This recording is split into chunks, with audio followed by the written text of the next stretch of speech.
I'm Effie Parks. Welcome to Once Upon a Gene, the podcast.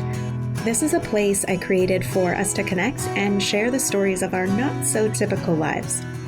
Raising kids who are born with rare genetic syndromes and other types of disabilities can feel pretty isolating. What I know for sure is that when we can hear the triumphs and challenges from others who get it, we can find a lot more laughter, a lot more hope, and feel a lot less alone. I believe there are some magical healing powers that can happen for all of us through sharing our stories, and I'll take all the help I can get. Once Upon a Gene is proud to be part of Bloodstream Media. Living in a family affected by rare and chronic illness can be isolating, and sometimes the best medicine is connecting to the voices of people who share your experience. This is why Bloodstream Media produces podcasts, blogs, and other forms of content for patients, families, and clinicians impacted by rare and chronic diseases. Visit bloodstreammedia.com to learn more. Today's episode is brought to you by Dante Labs, the global leader in genomics solutions for rare diseases. With their rare disease health package, they offer comprehensive whole genome sequencing for rare disease patients. To learn more about Dante Labs and how they're revolutionizing healthcare, visit us.dantelabs.com. Hi there, and welcome back to another episode of Once Upon a Gene. I'm your host, Effie Parks, and I am so truly honored to bring a conversation with a really special guest today. Her story is full of strength and perseverance and ridiculous determination, and she's extra special. She's a mom who was forever changed, of course, when her two beloved sons, Chris and Patrick, were diagnosed with Duchenne muscular dystrophy. And throughout this heartbreak and adversity, she not only became a pillar of strength for her family, but also for countless others facing rare disease. In 1994, because of her love for her sons and her commitment to finding a treatment, she founded the Parent Project Muscular Dystrophy. And today, it's because of people like her that the world has witnessed the very first child with this devastating disease to receive a groundbreaking gene therapy treatment. We delve into how in the world she did this, especially starting in the 90s and later losing her beautiful sons. And all I have to say is we're truly standing on the shoulders of giants like her, and her story is so full of like fun, twisty, like movie moments. I also probably said the word amazing 300 times, so you can ding every time you hear that because I couldn't even dig into my brain to use my vocabulary when she was telling me her story. Anyways, please welcome my guest, Pat Furlong. Hi, Pat. Welcome to the podcast. Thank you, Effie. I'm delighted to be here. I'm so delighted you're here. I've been stalking you for a very long time, and we finally made it happen, which I'm so grateful to you for spending the time with me, and I can't wait to have a conversation with you and share it with our listeners today. Well, thank you. It's really my pleasure, and I hope you weren't stalking me for long. I hope to be very accessible, but thank you for doing that, and thank you for stalking. Well, you're just a really remarkable human being. And yeah, anyways, let's just start there. Can you share with our listeners a bit about your personal journey and how you became involved in the rare disease community, specifically in the world of muscular dystrophy? Sure. It was a long time ago, 40 years. So it's been a while. I have 4 children. I had 4 children and still have 4 children 40 years ago. And my little boys really were not keeping up with their peers. We would have friends inside, and at the house, and the little boys across the street would be jumping up and down and running up and down the steps. And my little boys would be coloring, right? And they'd be quiet. And so then I thought, well, I'm the best mom in the world, right? And I just have very well-mannered children. And then I realized that that's not true at all. That in fact, they were reluctant to run up and down the stairs, and they weren't comfortable jumping, for instance. That took me on a journey of asking many people, to include my husband's a physician and his colleagues, well, tell me what's wrong, tell me what's happening. I'm worried about this. And basically at the time was dismissed, right? You're a neurotic mom, you're worried about everything, which I do tend to worry about everything. And they'll grow out of it. And they were big boys. My husband played football. So there was a litany of excuses about why they weren't really weak and I don't think I captured it as the word weakness, but why they were more quiet and why they didn't run around, why they didn't ride a bicycle, why they didn't do stairs. And, as people dismiss you, then there's this sort of gnawing at your chest, right? It's like this ball of worry metastasizes throughout you. And then I was crazy with this. And I would ask everyone I knew, don't you see this? Don't you see this? And I'm really worried about that. Finally, one day, Chris and Patrick, we live on a cul-de-sac, and they were outside trying to ride their little bikes, which they never really rode, those little tricycles or whatever. And Chris was attempting to pedal a big wheel. As he tried, I think what occurred is he injured his Achilles tendon, and that resulted in pain. So he started to cry, and then he was getting swelling and bruising in the area of the ankle. And I carried him inside the house and gave him some Tylenol and rested with him and slept with him that night because he really was uncomfortable during the night. And in the morning, my husband said to me, I want you to go see an orthopedic surgeon friend of ours. And I had never, I knew this orthopedic surgeon as a friend, but I had never taken the boys to see an orthopedic surgeon. So I carried Chris into Steve's office, and this was before office hours, and because Tom had called Steve and said, come see Patrick, something went on. And so he did. And I walked in the office, and Steve just looked at me sort of with these eyes wide open. And then he looked at Chris, my son Chris, and he said, that's Duchenne muscular dystrophy. And I, stopped in my tracks. What is that? I'd never heard of it. And even though I'm in nursing, my career had been in adult medicine because I believe that children shouldn't be sick. So I asked Steve at the time, so what do I do now? And he said, well, first tell me what Patrick looks like. And I said, Patrick is exactly the same body, but 2 years younger. And he said, then you have two with Duchenne muscular dystrophy. So I said, so where do we go? How did we get this treated? What's the answer? And he said, there isn't an answer. That these young boys that you have are weak, and they're going to get increase in their weakness.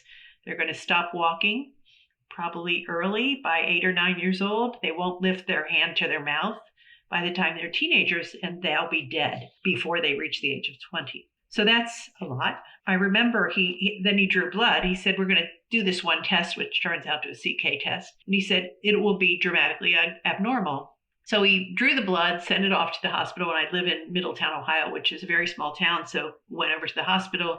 We knew the pathologist. His name was Mario.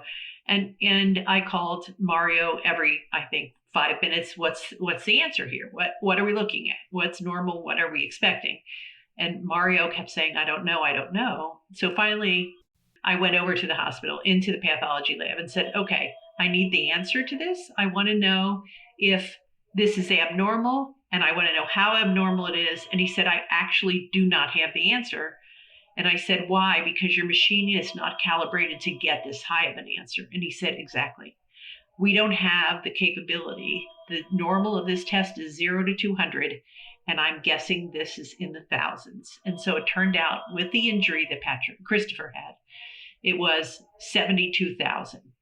So massive muscle deterioration based on the injury, also his disease. We see very elevated CKs. And so that day we had confirmation of Duchenne muscular dystrophy with nowhere to go. Hey listeners, I want to take a moment to talk about Dante Labs and their groundbreaking rare disease health package. If you or someone you know is facing the challenges of a rare disease, this is a game changer. With their advanced whole genome sequencing, Dante Labs provides a comprehensive view of your genetic makeup, helping to pinpoint the cause of a rare disease and offering potential treatment options.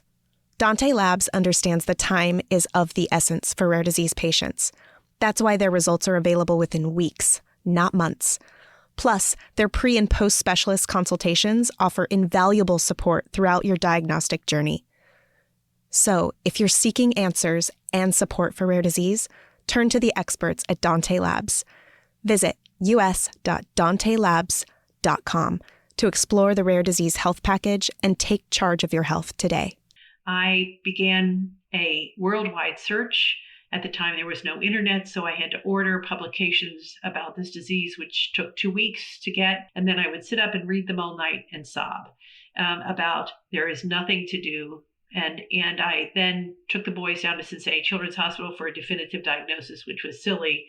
in my head because we already had a definitive diagnosis. And this was an admission at the time where they did crazy tests on my sons, like an EMG, which was barbaric and not useful. But that said, it was many years ago. And then the diagnosis was done by a biopsy in which the tissue looked, the muscle cells looked really awful, abnormal, etc. So that was the start of my journey. I then did crazy things, I think, at the time. I went to the bank within a few weeks after this diagnosis, and I borrowed $100,000 because I thought at the time, I can just figure out how to cure them, right, for $100,000. I think any biopharma listening will just probably roll with laughter, but that was my guess at the time. I mean, how $100,000 sounded like a lot of money, and it was at the time. And then, because when I called people who were running the laboratories with the very limited data available and called them, and I introduced myself as a mom with two boys with Duchenne, could I come see them? The answer was no. There's nothing, we're doing this work, etc. They really weren't interested in visitors. And certainly in terms of physician, they see patients in the context of a clinic visit, right? They don't see people who just want to talk. So then I decided I'd make up a story. So I made up a story that I was a physician, and I would call various clinics and say, I'm a physician with two patients with Duchenne, and I would like to come talk to you. I'll be in the area, which I was not, but I'll be in the area. I'd like to sit down with you and talk to you about the future of Duchenne and what you know. And then I would call the major laboratories like Yale, Harvard, Penn, etc. And I said, I'm a postdoc looking for a job, so that I could get in there and understand, what do you know? What don't we know? What are the gaps in this knowledge? Where is the money coming from? Who's giving you money to do this work? Who are the clinicians that see these patients? Do you get any government money? So I wanted to understand what the landscape looked like. And so I went into major labs as a postdoc looking for a job because I wanted honesty and I didn't want to be dismissed. I wanted them to take me seriously. And then when I got to the University of Pennsylvania with Dr. Lee Sweeney, who was chair of physiology at the University of Pennsylvania, he just kept staring at me. And he said, you'd like a job as a postdoc? I said, yeah. And then he gave me a long list of people. He said, have you known this person and that person? And I said, well, yes, and then no, and yes, and no. And then I had tears in my eyes. And he said, so you're not a postdoc, are you? And I said, no, but I wanted someone to take me seriously. So it's that first, yes, I'll take you seriously and let's work together.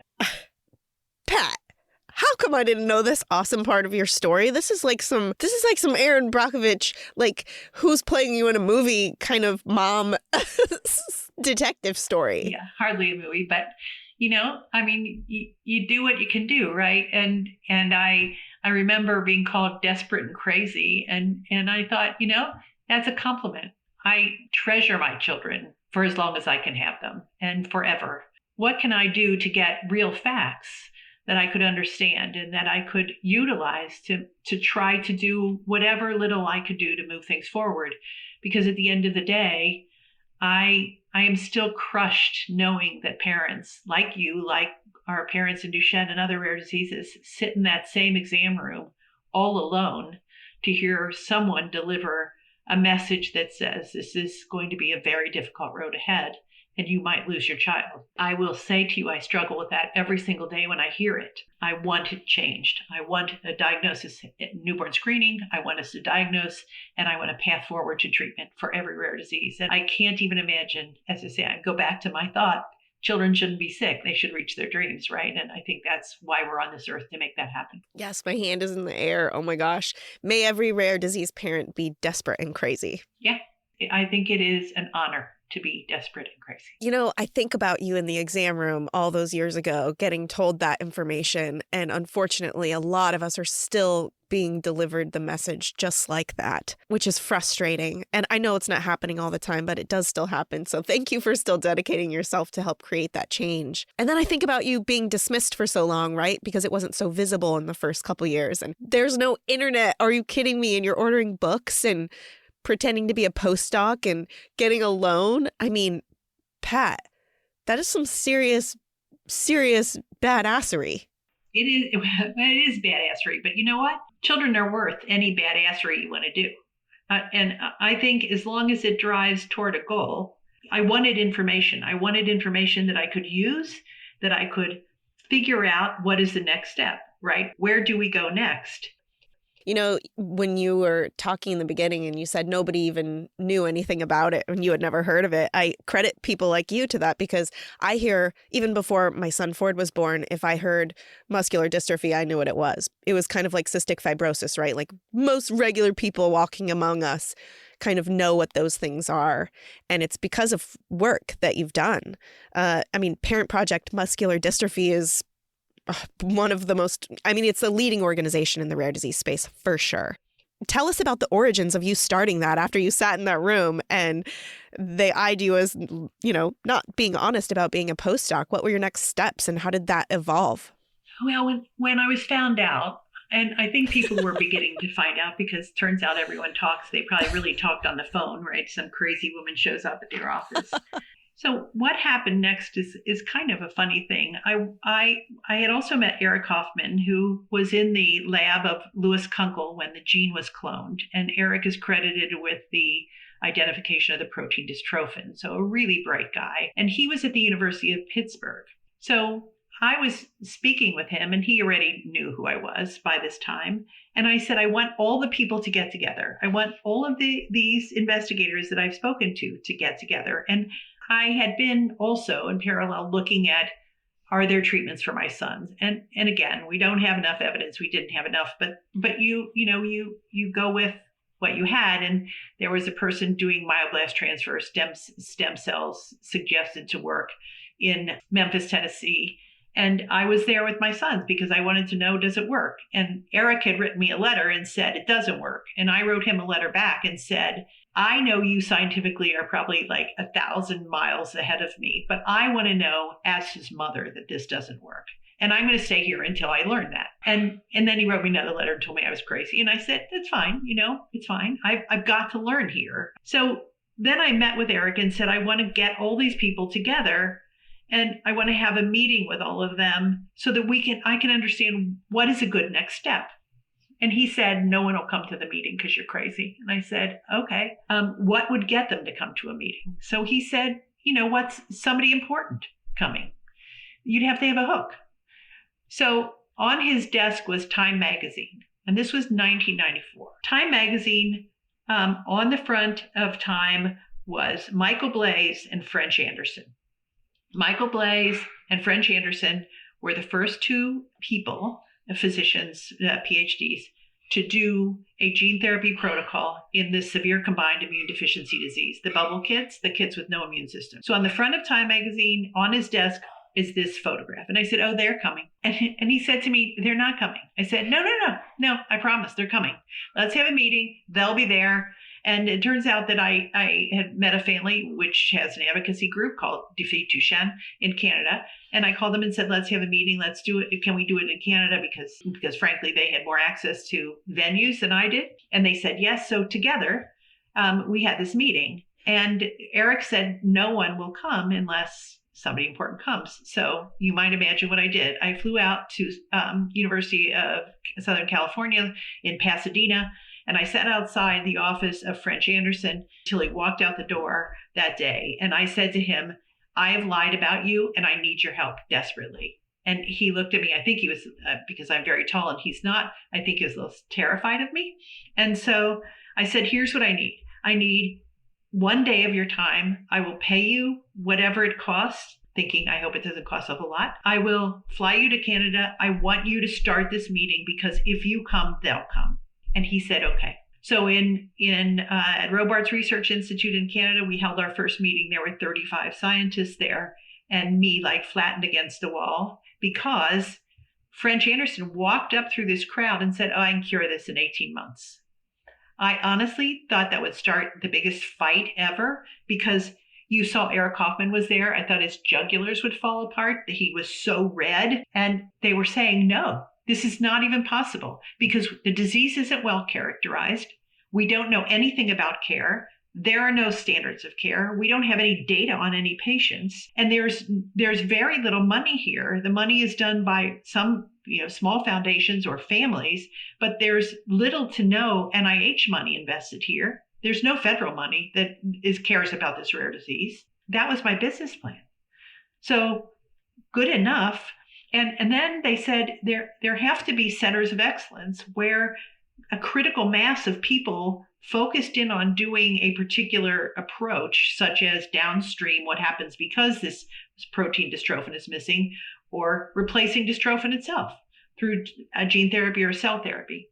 Okay, so that was, and they argued and said all these why. Meanwhile, I'm writing a business plan. And the business plan was, you need to characterize the disease, you need centers of excellence, you need federal money, you need standards of care.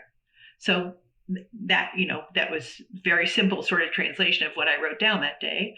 So when the meeting was over, I did a couple things. One is, without any money except my $100,000, I had a small group of parents working with me that I loved: Donna Secamano, Brad Miller, Al Hemphill, all sorts of wonderful people. And I said, let's do a center of excellence. We went to Eric Hoffman because he was at the University of Pittsburgh and offered to do a center of excellence there. He was happy for the money, a little unhappy because we wanted to promote it. We had all sorts of ideas about how to market this without really having an opportunity to market it. So we signed an agreement to give University of Pittsburgh $300,000 a year for 5 years running. And that would be a Duchenne Muscular Dystrophy Center of Excellence. It was called the DMDRC, Duchenne Muscular Dystrophy Research Center. We signed a grant to the University of Pittsburgh. I will say we didn't have any money, but that was a different matter. Then we went out to UCLA because Jim Tidball and Melissa Spencer were there. And we asked them to do a center of excellence on the downstream, the inflammation and fibrosis replacement, fibrofatty replacement that occurs because of the lack of dystrophin. So that was our second DMDRC. And we signed again a contract for $300,000 a year for 5 years running. Now you might ask, where's the money? And I will say to you, we didn't have it, but we were determined and crazy, desperate parents. And we said to ourselves, we'll get it. And we did. We have never defaulted ever. Now, we don't conduct business that way now, but you have to start somewhere, right? So you put yourself in debt at $600,000 a year, not too much different from the $100,000 I borrowed because we were 6 people on the board by then. I figured we're all going to go to jail. But we created those DMDRCs. Then, as sometimes the universe gives you a gift, right? We did first a feasibility study on standards of care at the University of Pittsburgh, and the person there really didn't want to do it. So, and didn't feel like standards of care were even possible. So there was that. And then through lovely Annie Kennedy, that you probably know from Every Life, as she was working for the Muscular Dystrophy Association, and a family came in with a new diagnosis of their son, and his name was Joel Wood. And Joel is a lobbyist because I was asking questions about how do you get federal money. And I had been to the Office of Rare Disease under Steve Groft and begged him to do a meeting on Duchenne. So I think it was 1999 because I had to get in a queue and I wanted to fund it, but you can't do that if it's federal meeting. So I got in the queue, and in 1999, there was the first meeting held on NIH campus that mentioned Duchenne muscular dystrophy. During that time, Joel Wood's son, James, was diagnosed, and Annie Kennedy took him aside during the meeting. I imagined her taking him into a closet because she was working for the Muscular Dystrophy Association, and she said, "There's this crazy woman. Her name is Pat, and her name is Pat Furlong, and she is crazy, but she got this meeting, and you might want to talk to her because she's trying to figure out how to get money out of the federal government." Joel called me, and we laughed to this day because I don't think I asked about James, and I know he was probably crying on the phone, but I said, "Joel, so you're a lobbyist? How do you get money out of the government?" And he said, "Oh my gosh," as I say, we laugh about this today because he'll say to me, "Did you even care?" I said, "I did care, Joel, but I just needed to get more money because I didn't feel like we could go anywhere without more money." So Joel, I told him about this meeting at NIH, and he said, "I don't know anything about science." I said, "Just come there and tell me what the roadmap looks like." So I met him in person at that meeting. Dr. Stephen Katz, who's now was wonderful and is deceased at this moment. led the meeting and opened it up and said, we're here because of Parent Project Muscular Dystrophy, and we're here to discuss Duchenne, which was a symphony for me. It was amazing. And then Joel and I sat down and talked, and he said, you need to hire professional consultants or lobbyists in Washington. And I said, so he showed me this book of, I don't know, it seemed like a zillion groups that were doing lobbying activities. And I said, we need rare disease, we need pediatrics, we need both sides of the aisle. We need people who are going to care about this, terribly care about this. And then we need friends in Congress. And Joel said, I've got friends, I'm a lobbyist. So we from that meeting went over and met what's now called Faegre Drinker. It's a firm at Washington, one of the Washington firms that I dearly love, and we've used for now, 21 or 2 years. And I met Dave Zook and Dina Morris and a group of people that said, okay, this is important to us too. So we, at that moment, signed a contract with them. Again, not having any money, me going back to my little group of people and saying I spent more money. And so we then, on the back of an envelope, I remember Davis looking at me and saying, so if you could write a law, what would the law say? And what I did my business plan, standards of care, centers of excellence, and a research plan. So that became the Muscular Dystrophy Care Act. It was introduced into the House and Senate in 2001. It was signed by President George W. in 2001, which was amazing legislation. And we now have 6 centers of excellence across the muscular dystrophies. The investment in Duchenne muscular dystrophy from that 2001 legislation till now is around $700 million. We have standards of care. And I think what I can honestly say to you is, Effie, that investment was the tipping point. That federal legislation where our friends in Congress, still our friends in Congress, Senator Collins, Senator Wicker, Mrs. Matsui, all of them, some of them, Senator Specter, who's gone, the late Senator Wellstone, who really wrapped their arms around us and said, this is important to us, got this legislation passed. That was the tipping point for industry to take notice of our disease. And right now we have about 35 companies that are working on developing therapies, gene therapy, cell therapy, antisense oligonucleotides, and then downstream, and working on trying to preserve muscle fibers. All of it, that landscape has changed. And now, as you know, we have four approvals in antisense oligonucleotides. We have deflazacort or Emflaza approved, which is a steroid. And we have, as of June 20th, our first gene therapy approved. Your energy is palpable and it's so fresh after all of these decades, and it just fills me up.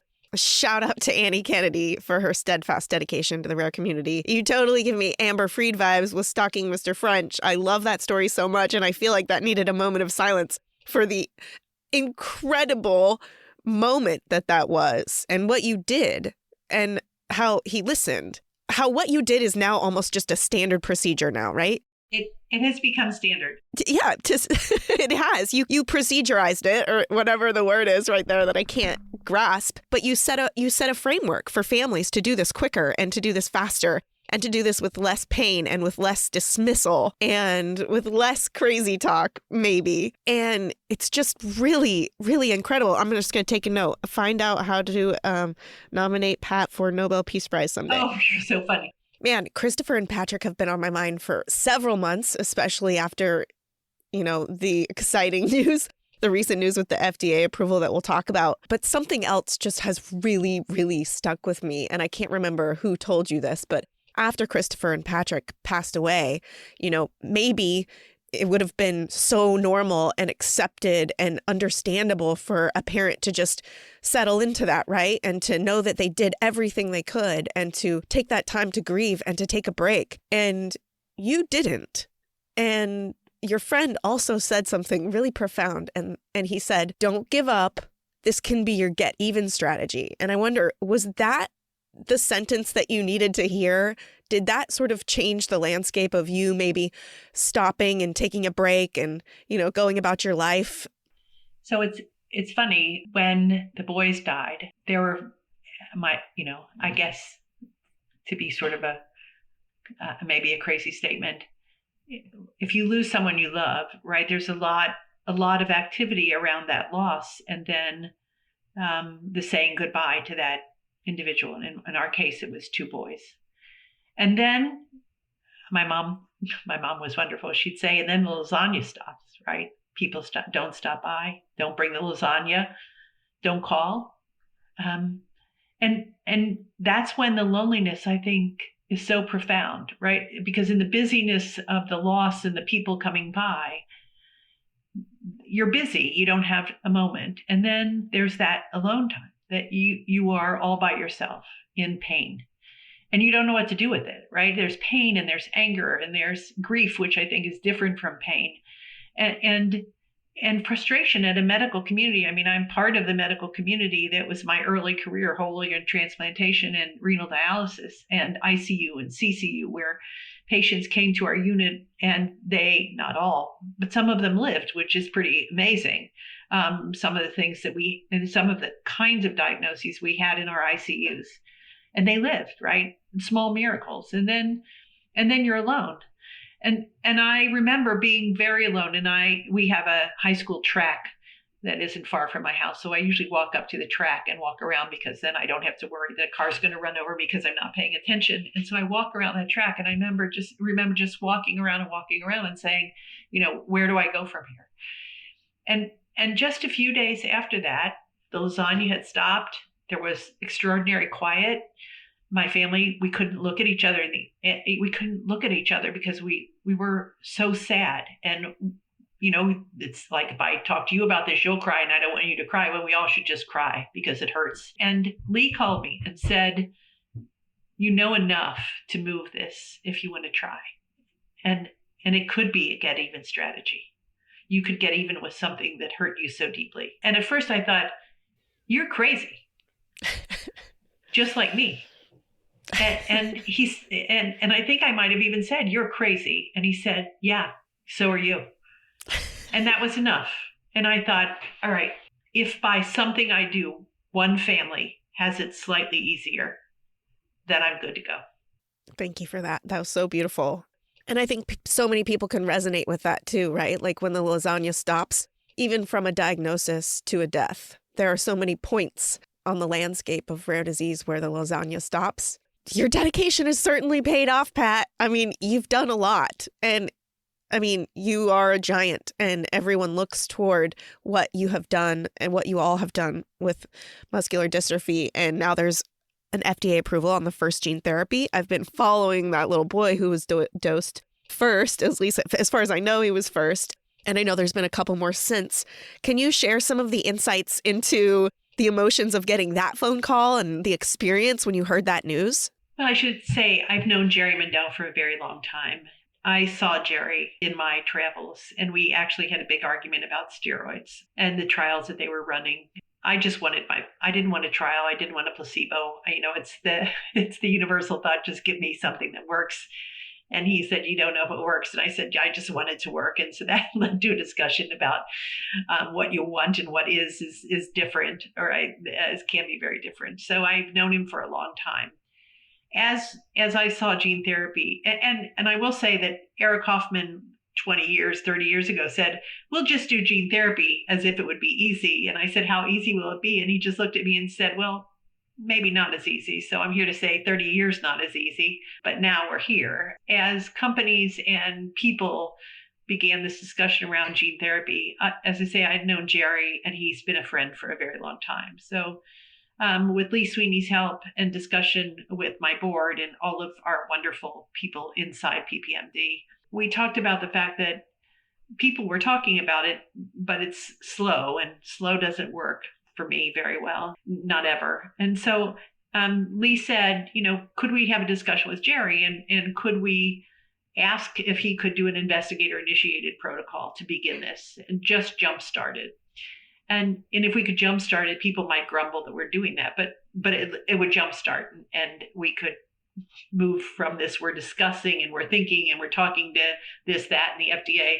Maybe it would jumpstart it. So we went to Jerry because we had funded other work of a number of other of his studies to include inclusion body myositis, the first the single muscle injection of gene therapy, and he agreed. So we signed a contract with him in 2016 to do an investigator-initiated study. The first study that was planned with Jerry would be babies, little guys under the age of 4. But when he went to the FDA said it won't be little babies. It will be over the age of 4 and over. And so he started that first patient number 1. And to be honest, in patient number 1, as they came, apparently that they had been planned to be dosed at one point, but then just before they arrived at Nationwide Children's, one of the family members developed a temperature. And so Jerry said, in the interest of making sure everybody's safe and healthy in this patient number 1, we're going to delay it. So that patient then was delayed by a month and then treated. And, it's that when you watch the delivery of a gene therapy, I don't know if I expected bells and whistles and, cloudburst something, but here was this little guy in bed and he was receiving gene therapy and we were all masked and gowned. And he was like, can we just get this done? And I want to get a brownie, right? And he was not masked and gowned. And here we all, and I thought from this little person's perspective, here you've got 10 people in a room masked and gowned. It must look like some weird horror show. And then it took about a little over an hour and then he was finished. And then he got his lunch and his brownie like he wanted. I think it was a donut, to be honest. And it was sort of, okay, we're done, right? And it was so simple in a way and so magical in another way. And then you hold your breath and say to yourself, will he get sick? Well, what happened? Will he get stronger? Will we see it? Will we know it? How will we know it? And I remember seeing this little one and Jerry about maybe 6-8 weeks later. And I remember saying to Jerry, what's interesting, Jerry, is that he's not lordotic anymore. Because boys with Duchenne usually have this lordotic gait, even slightly, where their belly sticks out because they're trying to reorganize their weight based on weakness, right? They pull their shoulders back a little bit to get better balance, and it's called lordosis. And I said, he's not lordotic anymore.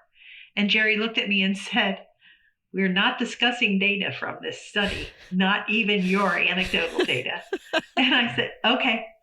In other words, shut up. Is that right? And he said, in other words, let's get the data.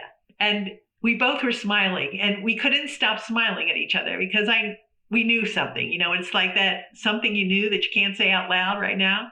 And then as more children were treated and certainly moving up to the advisory committee meeting where you saw videos of these children doing things that, when you get a diagnosis of Duchenne, at least when I did, you sit in a room and you hear they're not going to walk past a certain point. They're never going to ride a bike. They're not going to be able to do stairs very well. And here on the advisory committee meeting, you see videos of kids running up the steps, alternating feet, not holding on a banister. And you say, wow. Or riding a bicycle, a 2-wheeler without training wheels. You kind of say to yourself, pretty incredible, right? Pretty incredible. So the approval for the 4 to 5s on June 22nd was, first of all, it was magical in a couple ways. One is I'll take all the therapies we can gain in this world so that we can figure out who is likely to benefit to the greatest degree by the therapies and how can we get to combinations so that we preserve whatever we can in terms of muscle power and hopefully one day forever. But also, I think it demonstrated with the regulatory agency, with Peter Marks and his group, that they do understand that in our case, getting dystrophin back, even in this case, a microdystrophin, is reasonably likely. So I think it demonstrated a flexibility. I hope for the rare disease community, it said to them, there is flexibility here and there is a way forward, and we're in this new era of gene therapy. And clearly there'll be better gene therapies and there'll be viruses that are better at delivery and there'll be better promoters and we'll get to being able to do fancy Star Wars like in our case, they're trying to do a midi dystrophin where they put 2 pieces of dystrophin in a virus and then somehow they get in the cell and they go together, which is Star Wars stuff, right? Or CRISPR when we get to that in a few years. But I think this started something big for us for sure, and hopefully for everyone. Because wouldn't it be terrific if we diagnose at birth and then treat much like those little children with SMA1 Zolgensma, right? Now, again, they need combination therapies to preserve what's there, but it's certainly a big step. So it was incredibly exciting. And Jerry called me when we kept refreshing that day when we knew we'd get a decision from FDA. And he called me and said, well, news is out. What do you think? So I remember crying together with Jerry. It's been a long road. Jerry's been there for 50 years and it had been 40 for me since the diagnosis of my boys. And I said, if only now we could roll back the years and bring back those we lost. Wouldn't that be amazing? I love that moment where you were kind of expecting fireworks and like this big old thing, but it was just that beautiful moment, right? And especially from the kids' point of view, right? Because we wouldn't want that big, giant, extravagant thing that they don't really understand that maybe would, cause some emotional and mental health problems later. But it was just them being a kid, calm in a room, doing their appointment thing that they're semi-used to and getting their brownie. And it was just a kid's experience, right? It wasn't a scary experience. Yeah, no. The grown-ups crying for reasons that no one could talk about. And he didn't, just give me the brownie and get me out of here. Come on, right? In your journey, were there moments when you felt like the work that you were doing maybe wasn't making a significant impact? I know that sometimes you have these highs, right? And things are going great and money's coming in and research is working. And then there's just like the sludging through the mud and then even some losses here and there. So like, how do you continue with the momentum and how do you keep that mindset to keep going? It's so expensive. It's so much time. It wears on families. You have to make so many sacrifices. Like, what advice do you have for those patient advocates and those caregivers and those leaders who are all doing this for their disease groups who might be through that sludging through the mud type season? Well, I think the sludging through the mud is easier when you belong to a community, because you can always find that person to call them and say, this is crap and I don't think we're going anywhere. Or, I loosely use the term for some of my very close friends of 1-800 talk me off a ledge. That's my phone call to my close friends. And so I think, at least in rare diseases, I see sort of equal parts of I think rare disease is scientifically fascinating, right? How the human body works, all of its physiology, how it repairs, how it moves, everything about the human body I find is fascinating. I remember taking my sons to school and I'd see these children just go flying up the steps and I'd think, that's how it's supposed to work, right? That's how it's supposed to work. When the human body is healthy, that's what it does. And then I see these two little boys who couldn't go up the steps. So I think it is scientifically fascinating. I think it is medically complex. So it's fascinating, complicated, frustrating, and painful. And I think if you look at it in those 4 quadrants, you have to have a group of people that you can do the 1-800 talk me off a ledge. You have to have that. There are days when I think, this is screwed up. I'm going to walk away. And then I take a walk, right? And then I talk to Chris and Pat and talk to myself. And I think, this is too important, right? So you're frustrated today. So it's a pain today. So you didn't get the gift, the donation you wanted. So you've got somebody out there saying something that you didn't like. Just worry about the things that matter and try to do that. And so for me, I belong to a community. I have people around me that I can do the 1-800 talk me off a ledge. I know inside myself that this has an answer and a good answer for everyone. And that's what I have to concentrate on. So I don't let the bad days win. I just acknowledge that they're a bad day and I take a walk, have an extra Diet Coke or 2 or 10. And sometimes it's 10. And I just say to myself, if you can put one more foot in front of the other, then the other will be easier. And it is, I won't say it's simple and I won't say I haven't fallen on my face and done really stupid things. And I do. I still do. But I don't ever let the bad days win. I think we have a similar love for walking. I call it once upon a gene therapy. I think it's probably, other than finding my 1-800 talk me off the ledge person, walking has been the most therapeutic thing for my brain and being a rare disease parent for sure. I usually try to walk a 5K every single day. I think that helps me air my brain a little bit, listen to music, sometimes just count the trees along my path, look at the leaves, anything just to distract me. And then I can come back and work. With your extensive experience, Pat, in advocating for our rare disease community and trailblazing and witnessing the most incredible progress that's been made, what do you believe is the most pressing issue right now that our community needs to address in order to expedite, all of these treatments and cures for all of these rare diseases? Well, I think there are several. One is the access environment.